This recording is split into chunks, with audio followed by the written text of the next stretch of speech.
Okay, so UConn women's basketball maintains their perfect season with another Big East matchup against Seton Hall. Let's talk about it. Starting off with the UConn side and one of my goats, AZ Fudd, as always. Okay, so she played 25 minutes, had 16 points. Not her best shooting day from the field, but it'll be back up. We're not worried. I'm glad that they got her more shots in this game because that's been a complaint of mine if you guys have seen my reviews. She was 4-10 from 3. I love that she had 4 threes made. Hashtag positivity FC. Hashtag I'm always leaving here with something. No free throws, which she never gets to the line, child. And then she had 2 rebounds, 2 assists, 2 turnover, and 1 steal and no blocks. Like I said, I'm glad that they were getting AZ more involved in this game. It's a constant complaint of mine that they don't get her enough touches and everything. And for the most part, they did that today. Okay, so I was satisfied with that. Okay, now I'm going to show you guys some of my favorite AZ plays from the game. Okay, so this was AZ's 3 that she had at the beginning of the game, the first score of the game from UConn. Thank you very much. And then this was another 3 that she had, I believe. The 3, it just never gets old. This was another 3 that she had. She had 4 threes in this game. But I love this one. I believe this was a Sarah assist her, but it was too good. Like the shooting form. This was a steal into a layup that she got. AZ defense is always so good. And then this, I believe, was her mid-range that she had. AZ Fudd's mid-range is so underrated, and I'm glad that she's tapping into it more this year, as I said in my reviews. Yeah, overall, just AZ playing her game, okay? We know she's a lights-out three-point shooter, getting a couple of other things as well, playing great defense, finding a way to get her teammates involved in the game and everything. UConn relies on her a lot, as we know. Every single time she goes off the floor, the team defense is in shambles, and AZ Fudd, one of the best players for UConn, obviously. So, got a lot of love for AZ Fudd and what she's doing for the shooting guard position in UConn women's basketball, okay? So, there we have that. Next up, we got Sarah Strong, baby goat, okay? 25 minutes, 18 points, 7 of 11 shooting, uber efficient, 3 of 4 from the three-point line. Sarah Strong, 3 ball is back. We pray for days like this, okay? 1 of 1 from the free throw line, 8 rebound, 4 assists, 1 turnover, okay? 4 steals and 1 block, okay? And yeah, Sarah Strong was doing it all. There was a stretch where I was confused why they weren't getting Sarah the ball. When you have players like AZ, when you have players like Sarah, there should just not be a possession where the ball does not touch their hands in some fashion or whatever, and they just have like long stretches without seeing the ball at all. I think that's unacceptable. So there was a stretch where I'm like, why isn't Sarah seeing the ball in this specific game? But they started getting it to her and doing what she does best, okay? Like I said, the 3 ball is back. Thankful for that. She hit some really nice shots in this game that I'll talk about as well, and had some positive plays. And then defensively, she's just a menace, okay, with her size, not getting bullied in the post. So always a treat to watch Sarah Strong basketball. Glad we're limited in turnovers today, okay? So I'm happy with that. Now some Sarah plays that I liked from the game. This was a mid-range jump shot that she had. I think she had 2 or 3 middies in this game. So yeah, she doesn't go to her mid-range a whole lot. I would like to see her take more of them. Because they're really good to see. And then we had this one. This was a block that she had in the game. Okay, we love it. And then we had this one, a 3 that she had in the game as well. Yeah, you always know what you're going to get from Sarah Strong. Okay? Best sophomore in the country, AZ Fudd, Sarah Strong, best duo in the country. And that's not up for debate. Okay? Talking about everyone else, Sarah Williams played 22 minutes, 7 points, 3 of 6 shooting. She had no threes, 1 and 2 free throws, 5 rebound, 1 assist, 2 turnover, 2 steals, and 1 block. So stuff in the stat sheet, like I said, I would like to see her get to double figures, okay? It's been time for that conversation, 1. And 2, some of the shots that she takes and some of these contested looks, you got to kick it out more. Got to be able to space the floor more and taking more mid-ranges and threes. So her shot diet at times and her shot selection isn't my favorite, I will say those things, okay? Ashlyn Shade, 22 minutes played, 5 points, 1 of 4 shooting, 1 of 3 from the 3, 2 free throws, 4 rebound, 4 assists.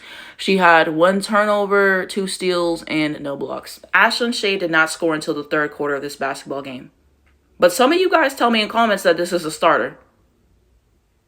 Think about that. Think about the shots that she takes, the moments that she takes, the times that she gets beat on defense, and the low IQ plays that she has. Don't forget that play against Michigan, guys. Don't forget that play against Michigan at the end. Okay, it's just stuff like that with Ashlyn Shade. I'm just not moved. Okay, I don't think she should be starting. I say this in every review. We have KK next.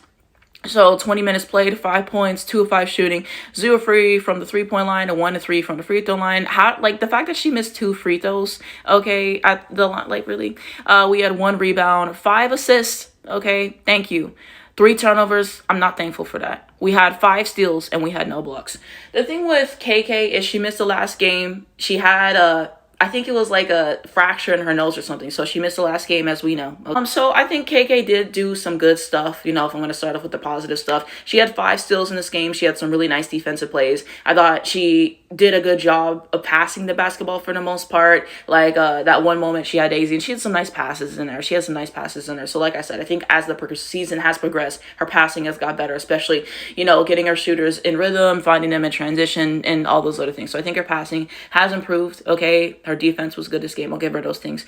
The scoring from KK wasn't it. Like I said, she needs to take the threes. She needs to knock them down at a higher clip than she has been, because last year from three she was terrible. If you look at the stats, and that's just me being objective. That was me being objective. Okay, and so I'm glad that she attempted the threes at least. Got to start knocking them down and just have to contribute more in the game. Okay, especially when this isn't Blanca's best game and everything. We're gonna depend so much on Sarah and AZ every single game. Everyone knows that the defenses are playing against that. So I got to see KK step it up more with the scoring and everything. So there is that. That's something to look for in the future and everything. At the same time, her first game back, so I'll give a little bit of grace. But like I said about Keon Coleman, people not going to keep being patient with you. So just get the scoring up more. Let's limit the turnover. She had some bad mistakes. Times where this offense looked disjointed and stuff. Okay, so still has room to grow in terms of the way that she's leading at times and everything from the point guard position. Like I said, I think she had some nice assists. I think she's got better with that. The way that she runs the sets and some of the other stuff that she does irritates me. Okay. And so that's the starting lineup for today's game.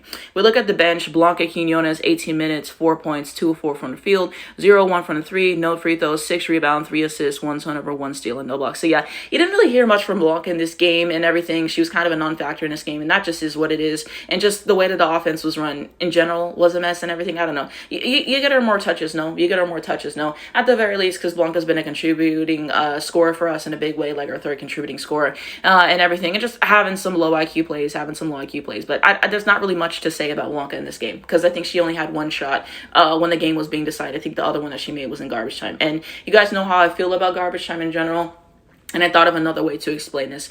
My entire thing with garbage time is that people who get to play in regulation, who have not really contributed to deciding the basketball game and everything, they'll play in garbage time, and then they're basically stat pad, for lack of better terms. And so people will look at the box score or whatever and be like, oh, they had a better game than they actually did, because they weren't doing that when the game is being decided. Okay, so that's why I don't really take the fourth quarters of a lot of games seriously, because in pretty much every single game we play, the games are already decided by the fourth quarter. And then he got players play, they're getting their stats up and everything. Now there's some players like Khalees, she only gets to play in garbage time. Okay, so for the most part, she doesn't get meaningful minutes and stuff like that and all those other stuff. So I can talk about that more freely. But some of these people, they weren't doing this in regulation. Okay, so that's why I, for the most part, don't take garbage time seriously. Okay, so I've said this before, but I figured out a better way to explain it and relay that out there. So I'll say those things. Okay, next game for Blanca should be better. Okay, then we have Jana, 17 minutes played, 10 points, 4 or 5 shooting. She had no threes, 2 free throws, 6 rebound, 1 assist, 1 turnover, no steal, and no block. There was one time where she had a good moment on defense. So I'll give her that. I think she had a shot or two in regulation. A lot of this is in the fourth quarter, and I just explained how I felt about that. Okay, I would like to see her have more meaningful minutes, honestly, because wasn't it the last game or the last 2 games or something like that? She was playing some decent stuff in regulation whenever he changed that lineup. I believe it was in the last game and had her in. I thought she did some positive stuff. So like I said, I continually would like to see her have more meaningful minutes. Okay, Khalees, 5 minutes, no points, 0-2 from the field. She had no threes, 2 free throws, 6 rebound, 1 assist, 1 turnover, no steal, no block. Okay, she's raw. Like I said, give her some more playing time. I just don't understand. We'll be up by 20 and 30 points, and he puts Khalees in for the last 2 or 3 minutes of every game. I just don't get it.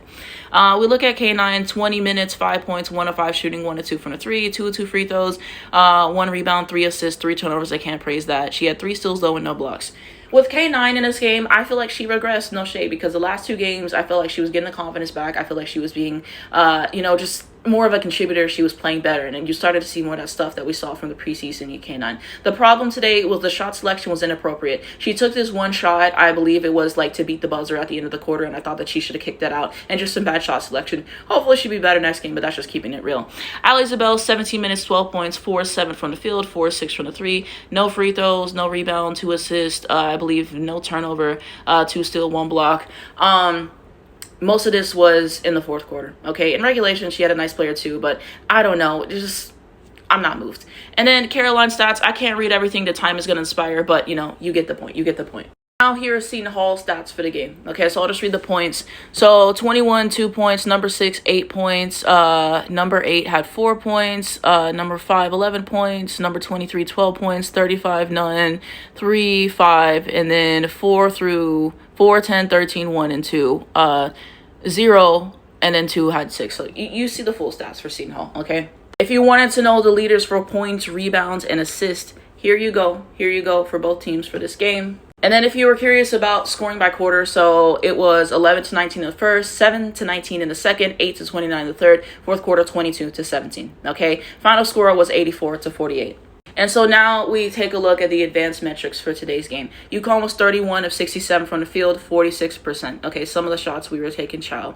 We were 13 of 30 from the three-point line, which is about right on track for us, right? 43%, okay, 9 of 12 from the free throw line. You see 75%. Rebounds, 35, okay. 13 offensive rebounds. You had 22 defensive rebounds, okay? You see 25 assists, which is good numbers. 20 steals, 5 blocks, 17 total turnovers, still too many. 35 points off turnovers, okay? 19 fast breaker transition points, 24 points in the paint, 9 fouls, no techs, largely was 47, and percent led was 96, okay? We look at Seton Hall, so they were 19 of 50 from the field. I mean, good God. 38%, 5 of 20 from the three-point line, 25%, 5 of 5 from the free throw line, 100%, 32 total rebounds, okay? They had 7 offensive rebounds, they had 25 defensive rebounds, 11 assists, 10 steals, no blocks, 32 total turnovers, 16 points off turnovers, 14 fast breaker transition points, points in the paint, 24, fouls 13, no techs, no largest lead, and no percent led. So now I get onto my overall thoughts in this game. To those who watch the game in real time, we're all thinking the same thing. And again, I'm just going to say it. This was a very sloppy game for UConn. And as people have been saying on social, this is not back-to-back championship basketball, okay?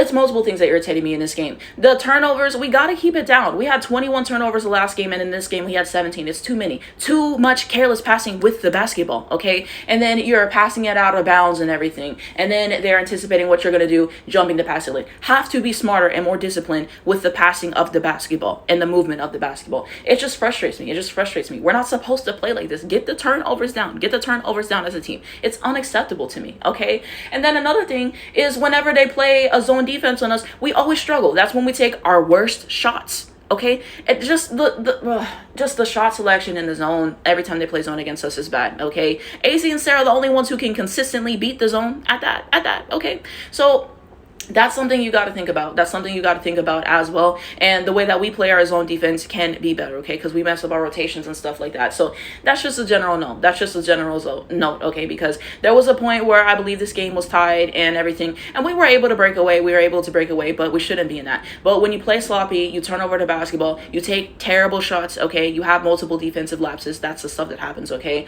And so you see that.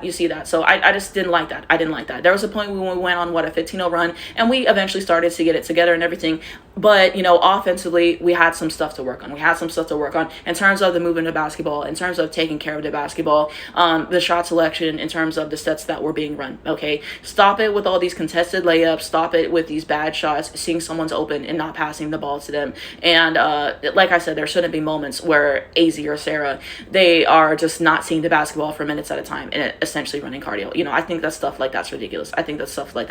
Okay? As we know, wasn't Blanca's best game. I'm sure she'll bounce back from that. Ashlyn Shade, I don't know why she still starts for this team. KK was not her best game. I'll give her some grace because this was her first game back, but eventually we got to step it up. Sarah Williams, like I said, I would like to see double figures. AZ and Sarah, you understand what they're going to bring to this team.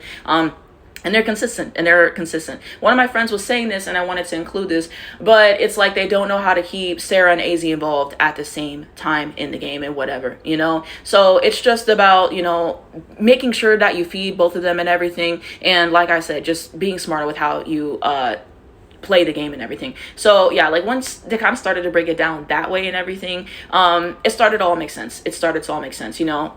So I will say those things, and just their utilization of them. They have to work so hard because they're the most consistent ones. So gotta be better with that. Gino's rotations, I think, are still terrible, quite frankly. The rotation with Ali Zabel just is not helping, okay? Ashlyn Shade minutes, I want to see less of those. Okay? Want to see more Jana minutes, want to see more Khalees minutes. The things I say in every single review. But just have to play more disciplined basketball as a team. I mean, that's all what this boils down to.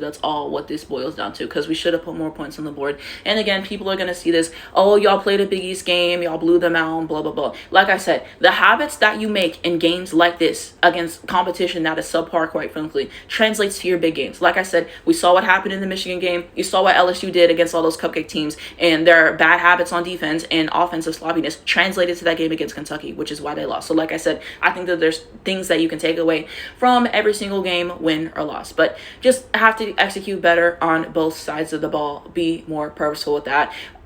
Some of the shots that they give up and everything, and just play better. I think that's what it's about. With this UConn team. Okay, Gino, please stop with these rotations that you're doing. Please stop, sir. It gets to the point. So hopefully we'll get Morgan Shelley back soon. Hopefully he'll have better rotations. I hope, but I don't know. It just gets to the point where it's like, Lord, send the flood. Okay, so I realized I forgot to talk about the team defense in this game. I did talk about it a little bit, but basically in the beginning of the game, I feel like it was really sloppy, just some defensive lapses and letting them get off some shots that they shouldn't, not being able to contest the threes well enough, hitting some threes, hitting some layups and everything, sending them to the free throw line, and just some defensive lapses in the beginning. So I thought it was sloppy. One of the reasons why we started to get back into this game was we started turning them over more, jumping the passing lanes, being able to make good on that in transition, find your open shooters and stuff like that as well. Blocking some shots, just playing some really stifling defense and making them have to take some hard shots. So I think there was a moment, I'm pretty sure it was AZ, she forced like a 10-second violation across the court. So I love those. Those are so rare, but I'm pretty sure she had that.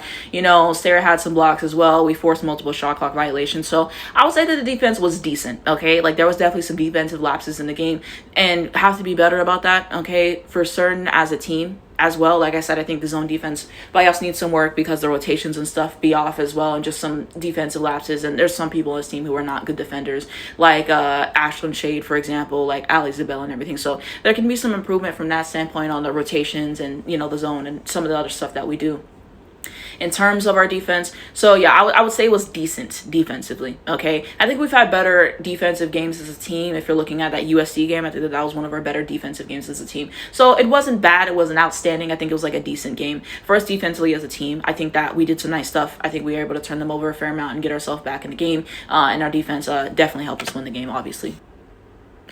And so I think that those are the main points.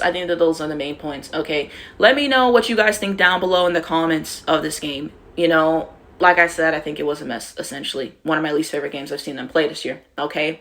Let me know possessions you liked, possessions you didn't like. Who do you think should get more time? All that other stuff. Also, I always forget to promote this, but I do have a YouTube channel, Anastasia25. All of my reviews, all my videos you guys see here are on the YouTube page, so you guys can check that out. I do have an Instagram account I need to start using, Anastasia250_. So you guys can check me out on those platforms as well. Let me know what you guys think in the comments, but that's my opinion.